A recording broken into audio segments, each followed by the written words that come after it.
பள்ளி படிப்பை முடிக்காத ஒரு சிறுவன் எப்படி தமிழ்நாட்டின் கல்வி தந்தையானார் தெரியுமா?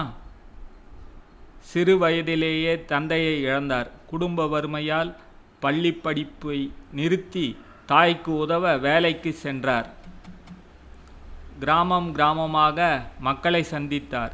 படிக்க முடியாமல் தவிக்கும் குழந்தைகளை பார்த்த அவர் ஒரு பெரிய முடிவு எடுத்தார்.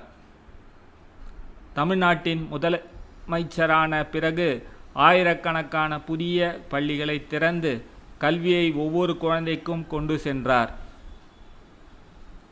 பசியால் பள்ளிக்கு வராத குழந்தைகளுக்காக மதிய உணவு திட்டத்தை விரிவுபடுத்தினார்.